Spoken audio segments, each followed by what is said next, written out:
Hello and welcome to the Friendship News Hour presented to you by Bummer Dude Media. Today is September the 6th, 2023. My name is Frank. His name is Alex. You can hear me clearly now. How's Dude, that? it's been a while. Dude, last 4 weeks have been rough on the audio spectrum for you, Yeah, Frankie. dude. Well, that's what happens when you travel. It You know, does. It does. you It's got to just, you, feel good to be home. dude, it feels so good to be home, to get back in the rhythm. I can't tell you how good it feels. I take it for granted, like hardcore took it Hmm. for granted, what a routine's like. And I think it took having a kid to really appreciate what a routine does for a person. Or how Because much it fucks you up when you're out of your routine. yeah, well, and me for sure, but I can handle it. But the baby, oh my god, man, it feels so bad. I feel so bad every time he wakes up in the middle of the night or he's screaming and crying. I just know it's because we've been on the move all the time, and Hmm. we're trying to just kind of like piecemeal his routine. Yeah. Not ideal, man. Not Nice. ideal for a baby. I have to imagine that you had some good fam time though. Saw some friends and everything. It was probably a good trip. Truly bittersweet. Hmm. Um, feeling like feeling good to be back here. But yeah, I mean, staying at my mom's. And my grandma made a comment. She like the day before we left. She goes, "Oh, what are we gonna do without your laugh here?" And I was like, "Ah, shit, grandma." Like, damn, that sucks. But yeah, it was good. It was good to see family, and sister got married, and he got to be a part of it. So it was all good. Okay, I was gonna ask you. That was your sister. That was one of the weddings you guys went to. You betcha. That's amazing, man. What's that Yeah. like? Watching your sister get married. That's scary thoughts for me. Yeah, it was fine. I mean, she's been with her fella for a long time, Okay. and it was at my mom's house. It was pretty low key.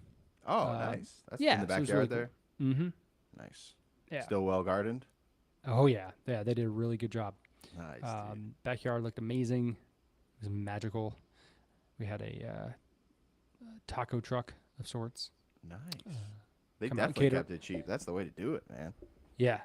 Oh, I don't know how cheap it was, but I guess it's cheaper than going to a hall and catering it. But uh, yeah, it was delicious. It's fantastic. Um, yeah, all in all, a great time. But super happy to be back and experience a true fall for the first time in almost 10 years. Quite a while. Dude, it's finally starting, dude. The weather is like Oh, finally today. I think is supposed to be like the last day in like the upper 80s here, and then it's just 70s and below like the rest of what I can see in like the 15-day or whatever. the old Indian summer, Alfred. It's a Native great American song by summer, Brooks and Frankie. Dunn. Native Um, American. what is it? What is the feeling? Can you put it in words? Can you verbalize what that feeling is of fall? Yeah, it's called Like not that? It's sweating when you walk outside. yeah, It's great. It's a great yeah. feeling. It is. It is a great fit. It is a great feeling. Yeah. It not only does the weather cool down, but it gets less.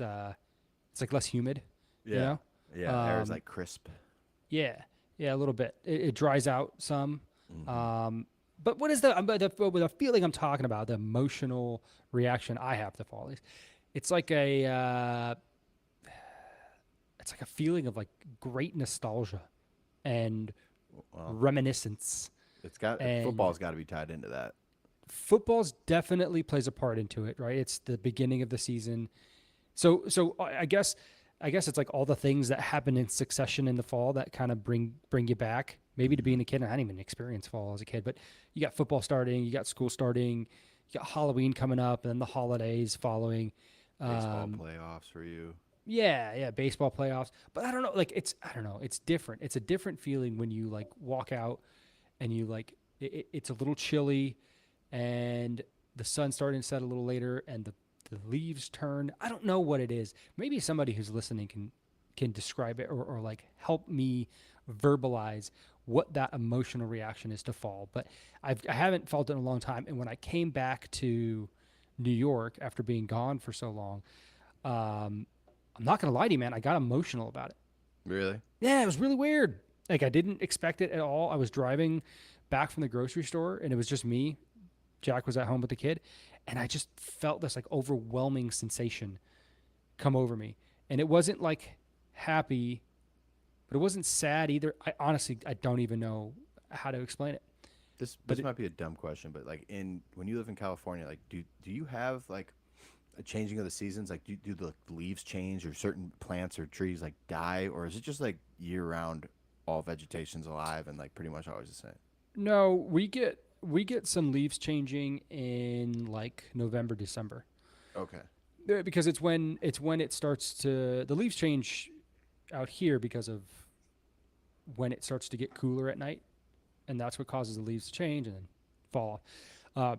It doesn't start to get that cold overnight until the late fall, early winter, and then that's like our fall basically. Some leaves Gotcha. change, some leaves fall. It's not very big. But it's not Um, like impactful like when you're driving down the road in New York or wherever and you just no, see all no, shades of orange and brown. It's the best, dude. it It is the is the best, best. man. It's And hoodie really weather, the something. best. Yeah, it's tremendous. I'm very excited to be here. Excited for the kid to be around. Piles of leaves, get to throw them in. It's gonna be fun. You know what's not fun? What's that? This happened to me today, Frank. That's why we were a little delayed. You know when you're taking a shit and I do. it was such an I don't want to say an emergency to get in there, but you were walking briskly to get in there, and you didn't check to see if there was enough toilet paper to get you through to the end goal. You know, you just did your business, and then you go. It's an afterthought, and you go to look, and you're like, oh shit, literally. That's what delayed me. So I was curious. I wanted to ask you. I'll share my strategy, but when that happens and nobody's home, like it happened to me today, what do you do?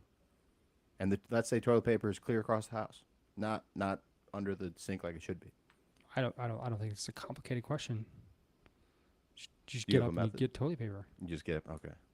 See, I use my last remaining strands because I'm always worried that the poop will then rub between the buttocks cheeks, and then you just created a bigger problem for yourself when you return. So I use my last strand of toilet paper, kind of plug the situation, plug the dam, and then I can walk around freely. But then you're just walking out, weighing out around your house. It's a little awkward. Yeah, I'd love to apologize to everybody listening for this segue that was unplanned. Oh, I planned it. I was sitting there. I'm like, I got to bring this up. Yeah, that's not complicated, and I think we've solved no issues. So thank you. Fair enough. I was just curious if you had another methodology. That's all. No, I do not. This this next thing I was going to go into seems absolutely inconsequential given what just transpired. Wall Street Journal's out with their new rankings of colleges. Top Oh, nice. colleges. Nice. Okay. And they rank them based on it's pretty interesting. There's student input and things like that, but they rank them based off of the earnings above a high school graduate's yearly salary for top ranked colleges. Okay. So basically, you've displaced a high school graduation with a top university's graduation. That move, what is the payoff for that? Essentially, is what they're asking. I apologize. That's not how they rank it, but they do show the number next to it. So they have the ranking, and then they show the number of what your yearly salary would be above a high school graduate's yearly salary. Okay. So number one, you want to take a guess? Harvard? Harvard's number 6. Wow. Okay. I would think all them lawyers. Shit. I'm You're trying on to the think right if I track. maybe. So it's lawyers. It's not like doctors. It's whoever Okay. goes to the school. I'm thinking those got to be the two highest paid professions. So I'm trying to think of the schools in that. Columbia. Columbia's 5. 5. Okay. I'm zoning in. Normally I'm way off with my guesses. Princeton Tigers number 1. Really? Okay. Yeah, I wouldn't have got there. Princeton number 1, and if you go to Princeton, you'll earn $82,000 above a high school graduate's yearly salary. Wow. Number 2, MIT. If you go to MIT, Yeah.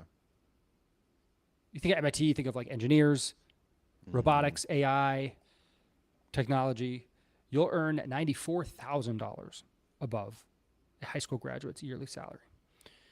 Number 3, Yale. And it's funny because Yale's earnings above a high school graduate's yearly salary is only 66,000, only 66,000, close to 67,000. But it's significantly lower than Princeton, MIT, number 4 Stanford. It's lower than Stanford. It's lower than Columbia, and it's on par with Harvard. And I think that has to do with all of the foo-foo nonsense degrees that these universities have developed and then give out to their students. Especially if they have like arts degrees. Yeah. Yeah, so then they either leave the university with very few job prospects, or they're forced to stay in academia, where they provide zero value to basically anybody but themselves. Rounding out the top 10: Stanford number 4, Columbia number 5, Harvard number 6, UPenn number 7, Amherst number 8, Claremont McKenna number 9. Claremont, but good for them. McKenna is a liberal arts college in Claremont, California. Interesting. That's really interesting. I had no idea. Claremont, California is like Inland Empire, Riverside County area. Yeah, it's not. Now, obviously, known you'd say it's worth doing that then. Like, there's obviously a tuition jump. Like I just looked up, Princeton is about 56,000 a year, meaning that your 4-year degree is going to total around 230K. MIT's is 56, Harvard 56, and then you compare it to like a school we both went to, UT, it's 20. So it's like, yes, you're paying 40K more a year to go to school, but if you're going to see these kind of returns long term, it's probably worth it. If you're that invested into school and a degree and everything. Yeah. Yeah, I mean, and especially if you're getting a scholarship for it. Right. It's a no-brainer. But I mean, honestly, I don't know.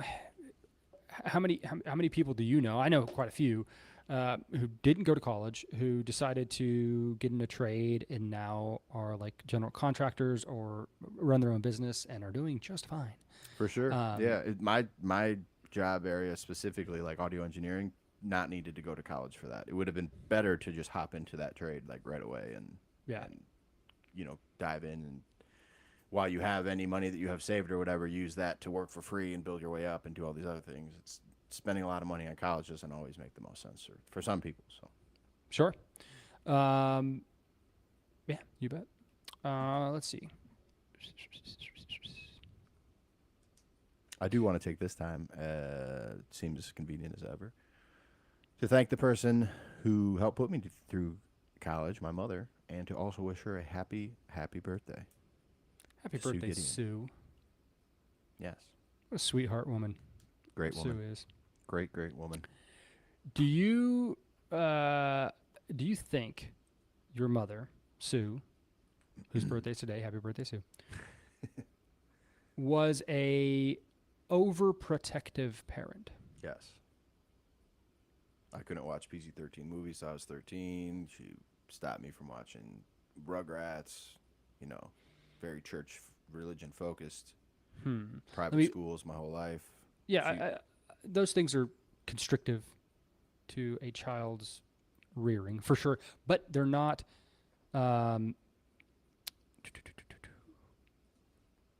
That's more of like the structure of your upbringing, right? But I guess what the question I'm asking is, did she ever let you do things by yourself?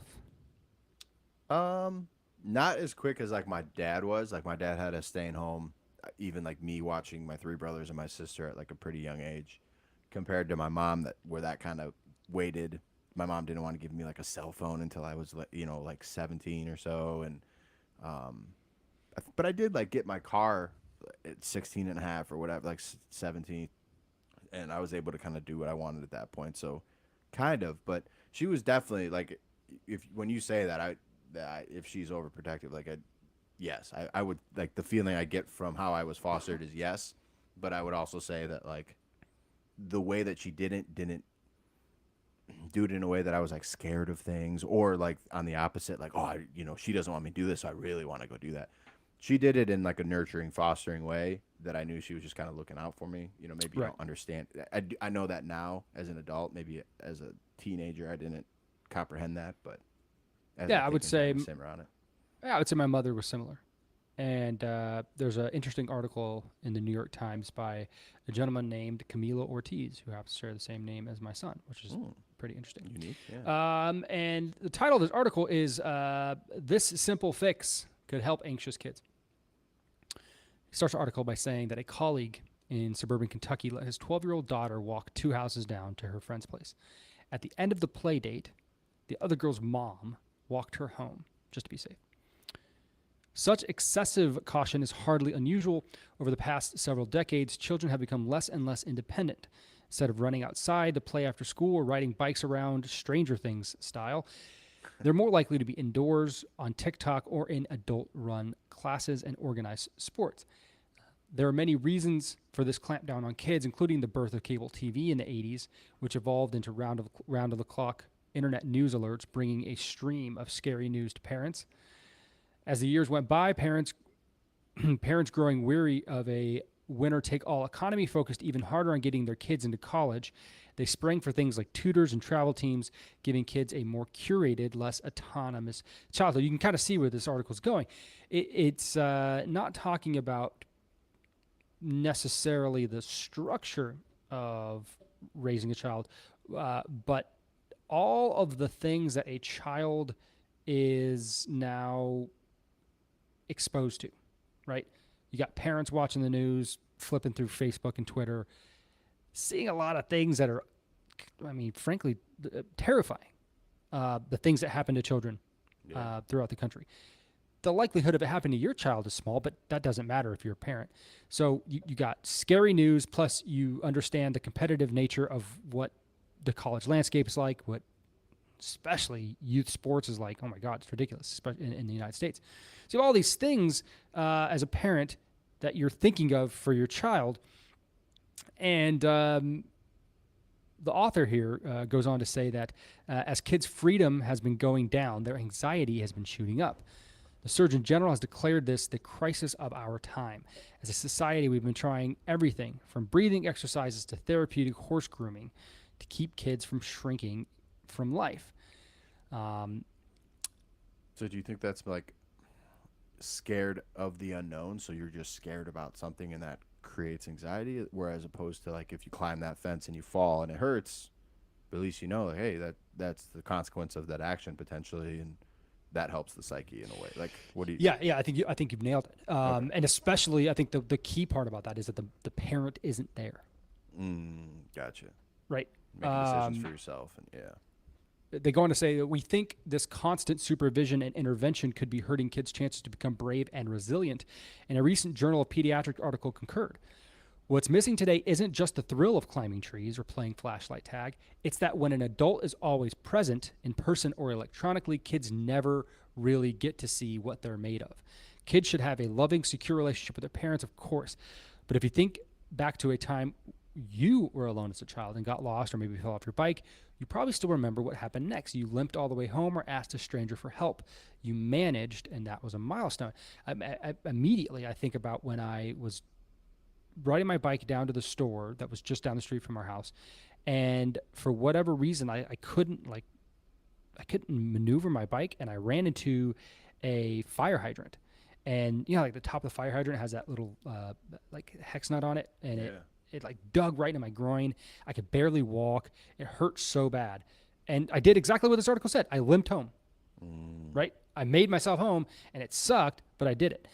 I think that's what the key is here, is that we have so many things for us to monitor our children. And don't even ask the question, should we be monitoring our children for this? I think the answer is just always like, yeah, we should, right? We watch the baby sleep through a monitor. That goes into, maybe giving them a cell phone, and now you have access to them 24/7. Put a tracker on them, like you could do all these things now to make sure that you know exactly where your kid is at all times. And that is more for the parent than it is for the kid. Yeah, right. Even though the Calming kid, their anxiety about it. right, exactly, like the kid's not anxious, and for good reason. Kids are more or less fearless, and they're more or less morons, right? They have no idea what the world is about. Um, but I mean, me personally, I think people are more good than they are bad. And if you get into a situation where a kid is lost or in distress, or even the worst person's probably going to help the kid, right? I don't know. That's just me. Yeah, right, right. Um, they this author Camilo Ortiz is a psychiatrist. He's a doctor of some sort, and his doctoral student Matthew Fassman, him and his doctoral student Matthew Fassman treated 5 patients, ages 9 to 14, who were diagnosed with anxiety disorder. And despite the kids' worries, it turned out that there were many things that they did want to try alone: going to the grocery store, taking the bus, or taking their sibling to a fair. The intervention required 5 office visits with the parents and the child. The kids did about 10 to 20 new things on their own each time. The result was that all 5 children went from saying they felt worried most of the time to saying they felt worried a little bit of the time. Now, it's just 5 kids, and it's just a simple survey, so it's not, we're not solving the world's problems here. But it's an interesting case study that you give children autonomous tasks to do, like, even just like cleaning the kitchen by themselves, or chopping up some food by themselves, or something, reduces anxiety on children. And I think that's an interesting tidbit. Yeah, that makes sense. Definitely. And I've always even heard just like, oh, be careful. Like reacting like that can have long-term effects on their psyche too. Oh yeah, I 100%, dude. We Camilo is now climbing stairs, That's scary days. dude. And he did it like we didn't ask him to do it. We didn't put him in front of the stairs. He just went up to the stairs one day. He was like, "Oh, look what I can do," and climbed the entire flight. Baller. And I was just like, "All right, well, this is where we're at." And Jack sent a video to her mom, and her mom called back, and she was just like a nervous wreck, telling her all the things to do, all the things not to do, and what the best way is for the baby to get down from the stairs. And I was like, "Oh my goodness!" Like I get that you're scared, but it's interesting that her reaction didn't match our reaction at all, right? Because we're there, we had the control over the baby. But then, if I were to see my mom doing that, right? If he's at my mom's house, my mom doesn't have stairs, but if she did, and I saw it, and I didn't have control over it, and I saw the kid climbing upstairs, I would probably react the same way. And I think it's really hard when you're aware of all the danger to just take a breath and say, I trust the person that is handling this little precious child that I love. Right. Mm-hmm. And then to continue to do that throughout their childhood. To say, okay, I know I'm worried. I know there's a lot of things that are scary out in the world, but I'm going to let him ride his bike to the store, or to his friend's house, or to school, or to this, right? There was a woman in New York City, and I don't know, you may or may not have remembered her. Her name is Lenore Skenazy. She was dubbed America's Worst Mom because she wrote a newspaper column about allowing her 9-year-old to ride the subway in New York alone. And she spearheaded a free-range parenting movement, which, unfortunately or fortunately,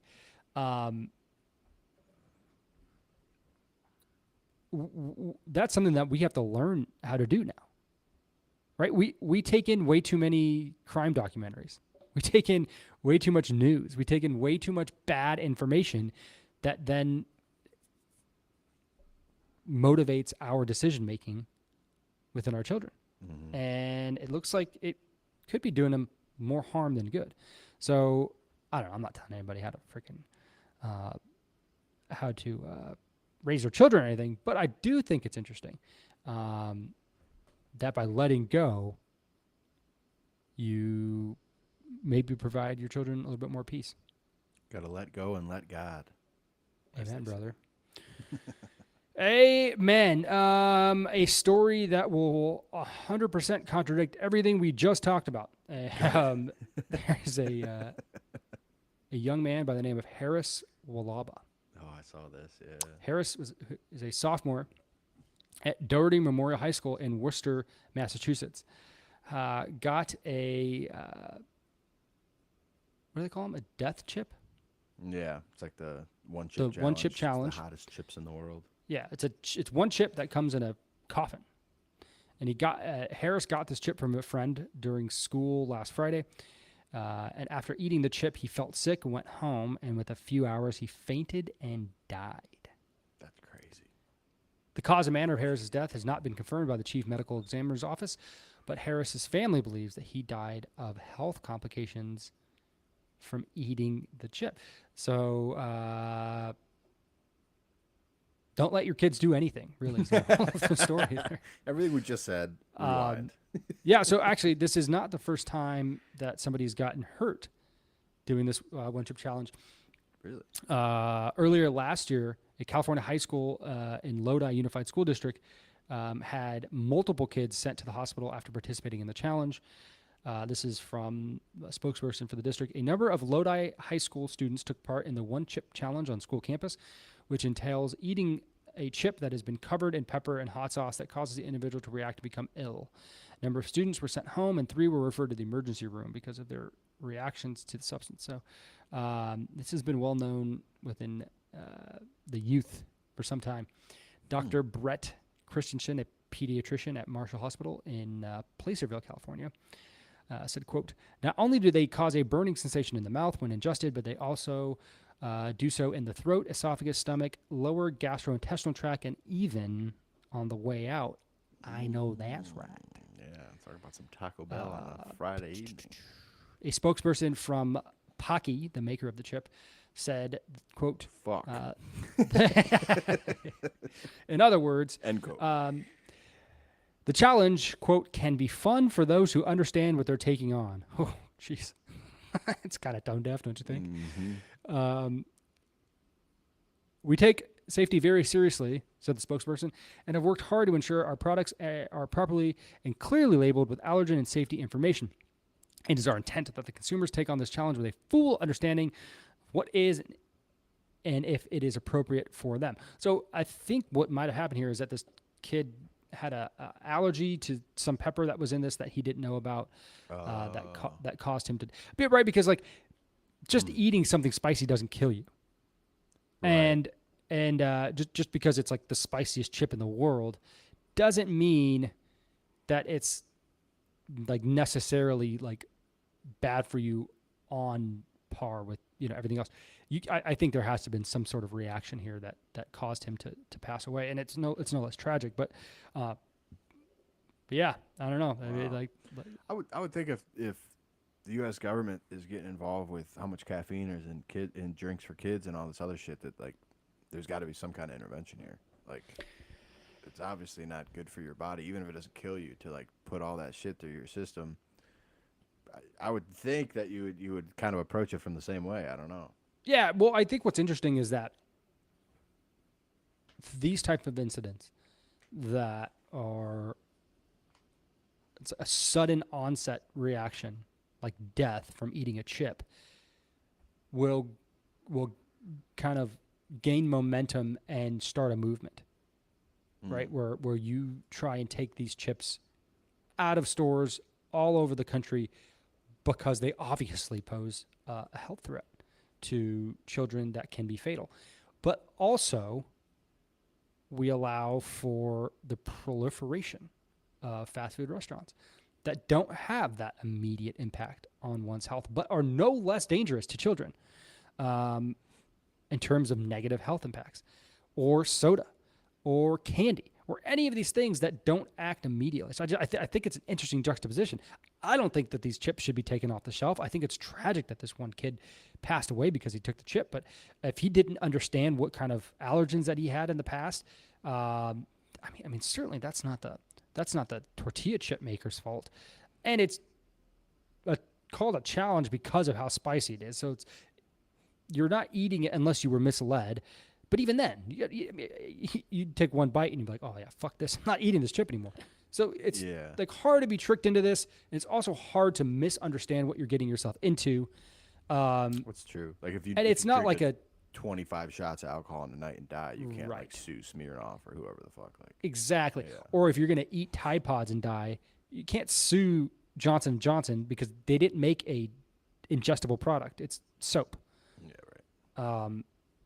So I mean, I don't know. I don't want to victim blame or anything, and I think it's really sad for this family that their son passed away because of this. But I don't know. I just think it's one of those alarming headlines Mm-hmm. that you're like, oh my gosh, am I gonna die? Am I gonna die because I eat the spicy thing? I ain't fucking with that chip regardless. Before or after. I wouldn't mind it. Really? I'm just for what you said on the way out. I don't want to. I'm not dealing with that. Here's Been a there comment too many times. on this article.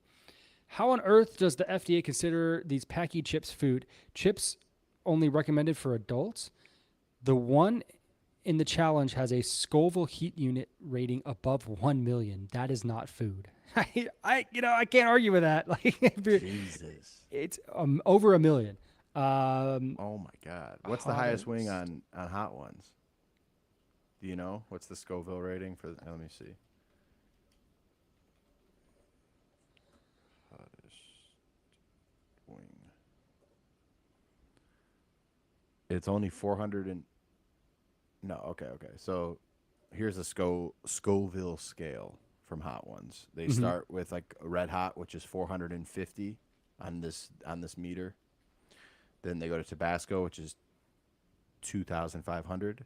Cholula, 3,600. And then it starts to get into ones that like aren't relatively known, but you jump from 82,000, 135,000, 682,000, and then fifth from the top is 1 million, and same with the fourth and fifth.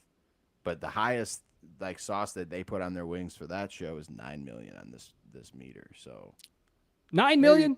yeah. So if all these Oh, celebrities shit, are okay. doing it, maybe it's not that crazy. Yeah, I'm looking here. And these are just peppers, but the Carolina Reaper, which is like known to be one of the hottest peppers in the world, it scales from 1.4 million to 2.2 million. Okay. And I've seen people eat those raw. Oh my God. You know what I mean? So yeah, he just had an allergic reaction to. A ghost pepper can get up to 1 million. A habanero can get it's like 500,000. So I mean, I don't know. Like, What's a jalapeno? Is that on there? Jalapeno's way down. There's a puta pepper. Usually, like jalapenos aren't bad, but occasionally I get one that I'm like, oh shit, hits you right in the sinuses. Where I are like spicy you? food. Jalapeno.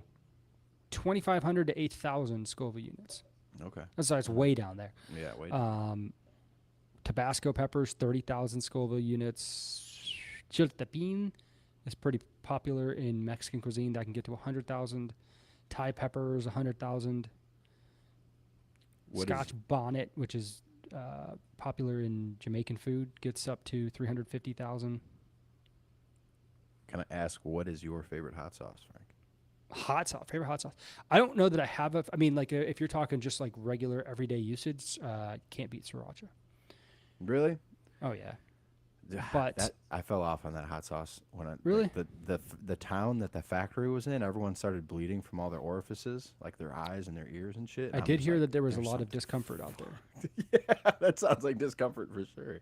Yeah, I'm sure they amended that, but after that, I'm like, I don't know, I don't trust it. Sarah loves it. It's so good. It's so tasty. I'm a big but fan I do like to just try different hot sauces. Yeah, for sure. So I go to the store, and the store by us, it's Hannaford's. They have a really good selection. So like I just bought one. I'll wait until that one's almost done, and I'll get another one. I'm a big fan of the El Yucateco chili habanero. It's like the red El Yucateco. Oh, Yucateco. It's so good, bro. It is so good. And hot as a mother. Yeah, they do get pretty spicy for sure. Yeah.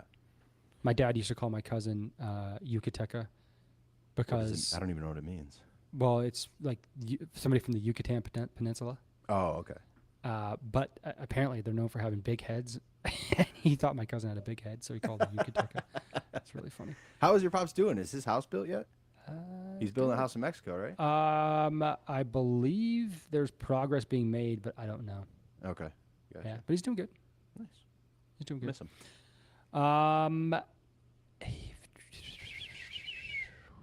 Switching subjects entirely. There was a article in the Wall Street Journal about what they're calling Chinese gate crashers at U.S. bases. And I have an issue with the language there, but I'll read a little bit and then we can talk about it. Washington has tracked about 100 incidents involving Chinese nationals trying to access military and other installations. Chinese nationals, sometimes posing as tourists, have accessed military bases and other sensitive sites in the U.S. as many as 100 times in recent years, according to U.S. officials. The Defense Department, FBI, and other agencies held a review last year to try and limit these incidents, which involve people whom officials have dubbed gate crashers because of their attempts, either by accident or intentionally, to get onto U.S. military bases and other installations without proper authorization. They range from Chinese nationals found crossing into a U.S. missile range in New Mexico to what appear to be scuba divers swimming in murky waters near a U.S. government rocket launch site in Florida. These are spies, not gate crashers. I don't know why we're using such soft language here. Agreed. And also, fuck swimming in murky water in Florida. Are you Yeah, right. crazy? Yeah. Jesus Christ. So a lot of these things that happen are like the Chinese nationals, right? Here's one example is that people who say that they're following Google Maps to direct them to the nearest McDonald's or Burger King, which happens to be on a nearby military base, right? So they try and weasel their way onto a military base, and if they get caught, they're just like, "Oh, I was trying to get to the McDonald's here. I didn't know." Swimming in murky water. Exactly. Just trying to get a Big Mac. Officials described incidents in which Chinese nationals say that they have a reservation at an on-base hotel. In a recent case, a group of Chinese nationals claiming they were tourists tried to push past guards at Fort Wainwright, Alaska, saying that they had reservations at a commercial hotel on base.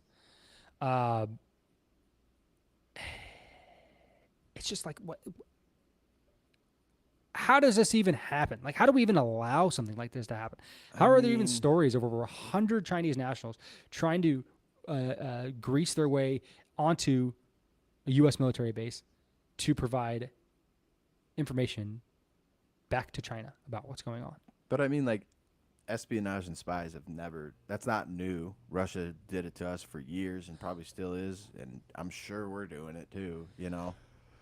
We've got to okay. be. We're not. Well, sure, it's not a new development, but I mean, just how brazen and easy it is for them to get into these areas.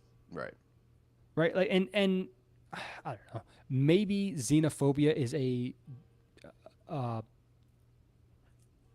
is concerned enough to use a term like gate crashers and say the Chinese nationals are spies, right? And create a scare with all the Chinese people that are in America. But like, there's also stories of students at high-ranking universities and even professors who turned out to be spies for China. So it's like, where do you draw the line, right? What's more important here? That we don't hurt the feelings of Chinese people? That's probably a good thing, that we don't hurt the feelings of Chinese people. But on the other hand, when Chinese nationals have been found taking pictures at a U.S. Army range and missile sites and rocket launch sites, it's like, well, you know, I mean. Yeah. Do you know, is the Freedom Act or whatever it was called that happened after 9/11, is that still in effect? Like, can they still tap and listen to us and do all that shit? I am sure that they can. I don't know, but like, yeah, I've not heard anything for me to believe that they don't.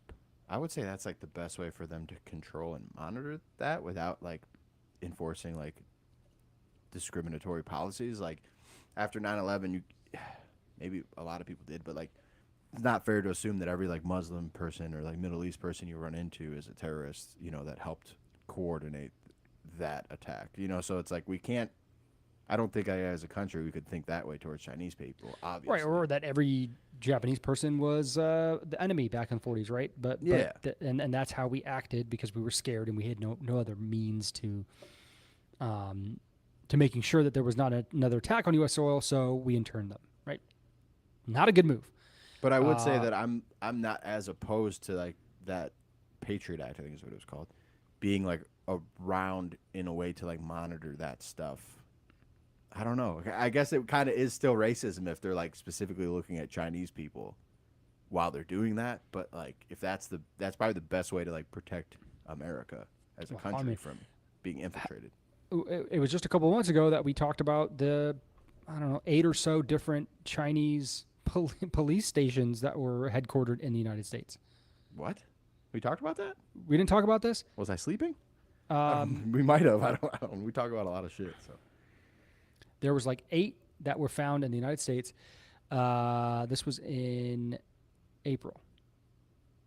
Here is from The Hill. Most Americans think of the Chinese Communist Party only as an external threat, but as demonstrated by the recent arrests of a Chinese spy based in Boston, the Chinese Communists also operate on U.S. soil. The Boston case is hardly an exception. Last month, the Department of Justice indicted 2 New York residents, Liu Jianwang and Chen Jingping, for conspiring to act as agents in the CCP's Ministry of Public Security for obstructing justice and destroying evidence of their communications with the Ministry of Public Security.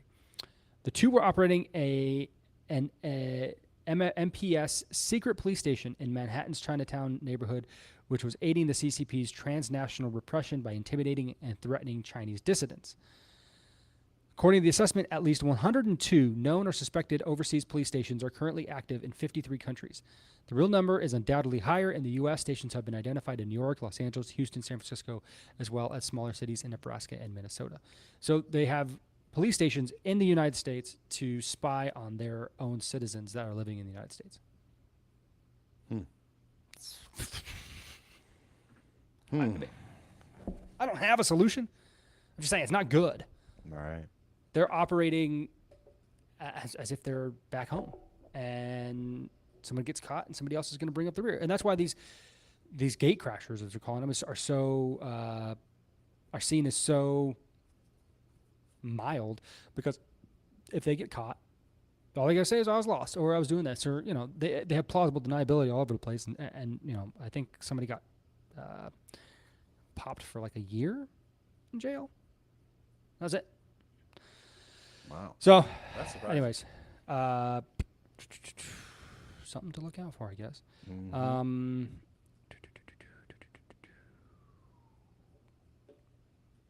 What we had on time? Oh, we're good. Yeah. Pretty All right. interesting. There is an article in the Wall Street Journal again about tribalism and why it took over our politics. And it's not necessarily I think what you're thinking when you hear a title like that. It has way more to do with how our political climate, helped by our leaders, is due in large part because of our hardwiring as human beings. It goes on to, it starts to talk about Donald Trump, and he uses this line a lot. I kind of agree with it sometimes, but I also can see why it would be exceptionally inflammatory. When he was arrested in Georgia, he said, "In the end, they're not coming after me, they're coming after you." So he is now implicating all of his supporters in his indictment. So when Donald Trump is indicted, they're all indicted. That's really bad. I mean, I don't need to spell out why that's bad. That's really bad. But at the same time, there's a little kernel of truth to that. I'm not here to talk about that, but it also, I mean, they don't just single out Donald Trump. They talk about Biden. I don't know if you remember, he gave that speech in Philadelphia with like Secret Service next to him, and the building behind him was lit up red, and he gave that really like angry speech. I don't know if I remember that, but he called all MAGA Republicans extremists, and accused them of trying to destroy our systems of government. Right? Like, not great thing to say if your goal is unity. But it turns out, shocker, The goal isn't unity. In 2022,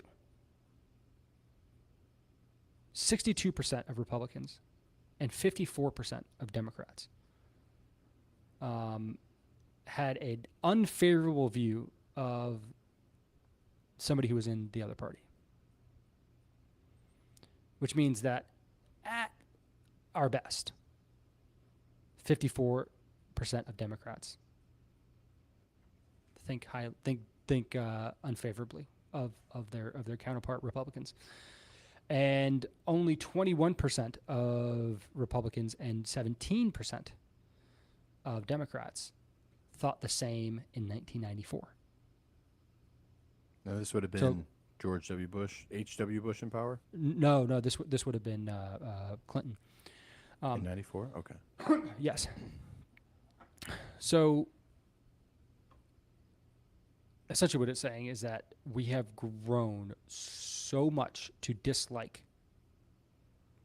those who we perceive to be our political enemies, but that even saying political enemies, that doesn't make sense to me because we're not politicians. Right? What is it that we ideological opponents is probably a better phrase to use there. Yeah, but now you have the battlegrounds of social media, and it's like for a lot of people, like older people, like your political belief, support system, whatever, like kind of a lot of them like becomes their identity. So then it's you're defending one party or the other, and you remove like who that person is and maybe your physical, in-person interactions with them, and now it's just my opinion versus your opinion online, and who can make the other one look like an asshole. And then you have someone like Trump who like further throws gas on that fire, or Hillary Clinton or Obama, like whoever it's been historically, and you see it snowball to what it is now, where it's like you're this or you're this, and if you're a liberal and you're way out there and all you want to do is just help people and you don't give a fuck about money and all these systems that don't work, and if you're conservative, you hate black people and you're just I don't know, it seems like that's what it's become now. It's like there's no according to this article, the human brain in many circumstances is more suited to tribalism and conflict than to civility and reasoned debate. So it sounds like what had happened was, as there was the proliferation of social media and the differences between the parties became much clearer than they were before, right? The characteristics of what it meant to be Republican or Democrat, the lines were drawn much more sharply so that we could see where you stood. That politicians fed into that. And it turns out that we engage and react far more to that type of behavior than we do, hey, how can we get along? What's the middle ground? What's the higher ground? Where can we both advance, where we have an understanding of each other? You win some, you lose some, but you live to fight another day. That seems to have been thrown out altogether. And there's some interesting demographics that follow this.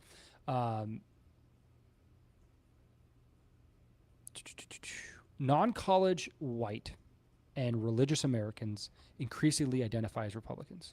Non-college educated white folks and religious Americans increasingly identify as Republicans. While Democrats win most non-white voters and a majority of white people with a college degree. I think that's interesting. So one hand is Republicans, non-college educated, and religious. And then you have non-college educated white and religious.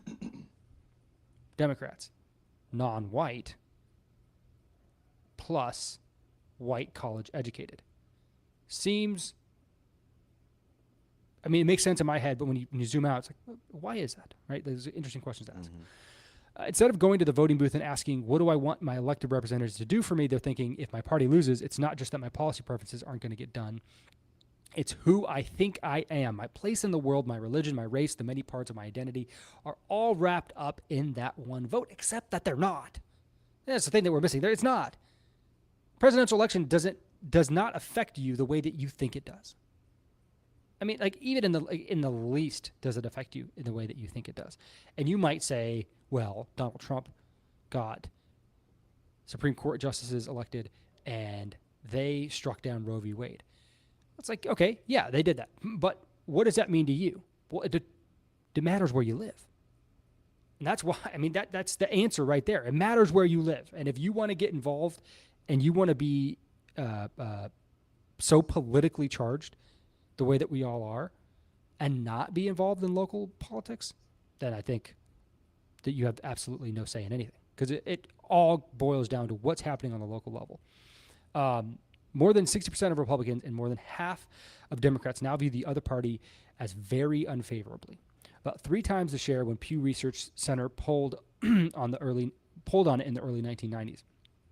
Several polls found that more than 70% within each party think the other party's leader are a danger to democracy or back an agenda that would destroy the country. Now think about that for a second. Over 2/3 of each party believe that the leader of the other party is not only a danger to our democracy, but has an agenda that would destroy the country. I mean, come on, like that's bad. I mean, like I'm even guilty of that, right? Like I hate what Joe Biden has done. I do think that Joe Biden is a danger to our overall democracy. And I do think that he has an agenda that is slowly decaying the country. I feel like I have data points to back that up. But this article is pretty much calling me out. And why am I so special to think that my viewpoints or the information that I consume is better than anybody else's? Yeah. Right? For me personally, I think it boils down to politics being the choice that is in front of you, not the choice that you want. You may want a lot of things, but your choice is Joe Biden, right? Well, the American people showed that Joe Biden, the choice in front of them, was better than the alternative, right? It's tough. It's tough because now I'm having to stand here and say, okay, now I need to take a step back because I am now part of the 70%. I can't think wholesale that I'm right. Even though I feel like I am a little bit more informed than most people, that's besides the point. This article just called me out for being part of the problem. Now I have to make sure that I'm not part of the problem and hopefully find some common ground here. I'm going to share my screen with you right now and show you some graphs. I like graphs.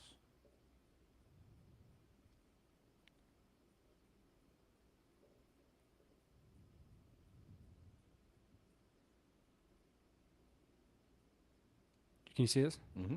Okay, let me read this real quick. A 2013 study by Yale University put 1,000 adults with their self-described liberals, conservatives, and moderates all together in one group. And then they gave them a politically inflected math problem to solve, presenting data that pointed to whether cities that had banned concealed handguns experienced a decrease or increase in crime. In the controls, in the tests that they gave them, half of them solving the problem correctly using mathematics showed that a concealed carry ban reduced the crime rates. And the other half, the correct solution using math, would suggest that crime had risen. So there's a right answer for half of these scenarios and a right answer for the other half of the scenarios based on the mathematics that had to be done. These are fictional scenarios. But the results showed something very interesting. The more adept the test takers were at math, the more likely they were to get the correct answer. But only when the right answer matched their political outlook. So if you were more prolific mathematician than the next person, then you were more apt to getting the question right. But only if that question went along the way that you thought about gun control. When the right answer ran contrary to their political stance, that is, when liberals drew a version of the problem suggesting that gun control was ineffective, they tended to give the wrong answer. They were no more likely to solve the problem correctly than were the people in the study who were less adept at math. Wow. Essentially, ideology, idealism makes us stupid. It causes us to lose our faculties and to choose the answer that we want to see. And that is like the most basic human thing I've ever read in my life. Here are some graphs that show the share of Americans who identify as either conservative or liberal, ranging from 1975 to 2020. In 1975, it looks like it was roughly 30% or so that identified as conservative versus 25% that identified as liberal. And now, going from 1975 to 2020, it looks like in 2020, we kind of met at a point, right? We're all kind of meeting at a point, and then boom, we go off in a separate direction, and the graph just opens up. Isn't that amazing? Are you seeing this? Yeah, wow. So we come to a point, and then boom, we go so far in the other direction. Yeah, it's wild, man. I'm trying to see if there's any other point in history that this has been like this. I would also think that in like the election that had the most votes ever, you would see that graph switch. Instead, it still shows more conservatives than Democrats. You know what I mean? But like they had the most votes of any presidential election ever. So right, it's really weird. This is a graph that shows who identifies as conservative by party affiliation. So you could be a conservative Republican or a conservative Democrat. I know that the latter kind of seems like an oxymoron, but about 25 or so % of Americans considered themselves conservative Democrats in 1980. But that's slowly declined so that as we get to 1995-ish, 1995, we began to see that gap widening, and Democrats who self-identify as conservative it looks like, I don't know, maybe 10%, maybe less in 2020, whereas Republicans who identify as conservative is 75% or more in 2020. Now we flip that and we say share of Americans who identify as liberal by party affiliation. And again, in 1975 or so, there's 20% of Republicans who consider themselves liberal Republicans, and about 30 or so % of Democrats who consider themselves liberal Democrats. And the gap stays pretty much the same until about 2015. I'm sure this is in correlation with Donald Trump's election to presidency. And liberal identification is pretty much now married to being a Democrat, where over 60% or so of Democrats are considered liberal, where it looks like less than 5% or so of Republicans identify themselves as liberal. And again, with religion, I think this is another interesting one. A share of Americans who identify as strongly religious, and there's a big mix between Republicans and Democrats, pretty much until you get to 2000 or so. And then that gap begins to widen pretty heavily. Whereas now only 30 or so %, just over 30% of Democrats consider themselves religious, and just over or just under 50% of Republicans consider themselves religious. Share of white Americans without a 4-year college degree. This is another interesting one. There's a good mix of white Americans without a college degree until about 2015. And then it seems like in 2015 onward, so this is like millennials basically graduating college, right? The share of white Americans who identify as Democrat and don't have a college degree went down below 30%, whereas Republicans are going closer to 40-45%. And then white Americans who do have a 4-year college degree take that exact same graph and reverse it. Democrats, right around 2015, begin to separate themselves from Republicans and who has a college degree and who doesn't. So I think essentially what this is saying is that we're really more divided than we've ever been, and the data proves it. And it may not even be our own fault that this is the case. On that last graph, what do you think about the argument that like a lot of Democrats will make that like all the most college educated people tend to vote Democratic, and like the smart vote is Democratic because these people have gone to these 4-year colleges, and the idiots that didn't go to school all vote Republican, which is what we just saw. What is there truth to that at all? Like, or do you think that's more like a fostering of the school system and ideologies that are put into their head when they're in college that kind of like start to make them think this way? You know, Yeah, is their vote better I because they went to a 4-year college than a dude that got into the trades and is high up in the rankings, a tradesman within an electrician or something?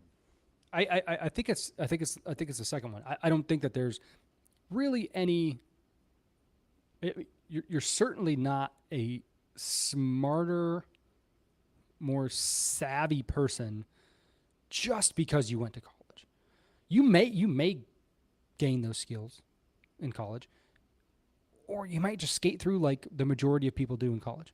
Mm-hmm. But regardless, you're still going to be exposed to heavy liberal ideas, attitudes, ideologies.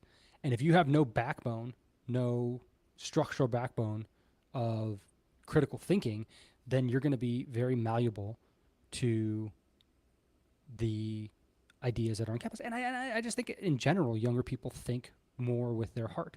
They think more pie in the sky than do older people. And I'm the same way. I mean, coming out of college, I think I was just about as liberal as it gets. But I also had no clue. And I knew that I had no clue. And I knew the things that I wanted to see happen, I knew I had no idea how they would happen. I just wanted them to happen. And so, yeah, I'll put my vote or my energy in this area and just hope it all works out. Because I had that same feeling, and now I don't because I decided to inform myself, I can't help but think that almost all people who come out of college who are liberal minded don't have any better idea of how we get to this utopia than I did when I came out of college. So I don't think that I don't think it grants you any special intelligence or knowledge unless that's what you went there and sought and obtained. But even then, to make a informed decision on who to vote for or what party to align yourself with, I think it has everything to do with the liberal leftist leaning ideology that is rampant in college. Rampant. I mean, is there a conservative university? Notre Dame, maybe? Yeah, yeah. You know, I can't think of another one. I mean, all of them lean left. So, yeah, I think that has more to do with it than anything. Good answer. I like it. Well, Frank, that's it. That is it, my friend. We are through another episode. It's great to hear you back clearly, man. I can't tell you how much as an audio guy, it's bothered me. Thank you. I appreciate that. For all of you that suffered the past 2 weeks for me sounding like this, I appreciate you too. It's really nice of you to weather the storm with us. Oh, if you guys ever want to shoot us an email with any questions, comments, concerns, you can shoot us an email over at bummerdude.media@gmail.com. You can find us on Twitter @FriendshipNH, on TikTok and Instagram, Friendship News Hour. And we will see you next week. Hell yeah. Bye.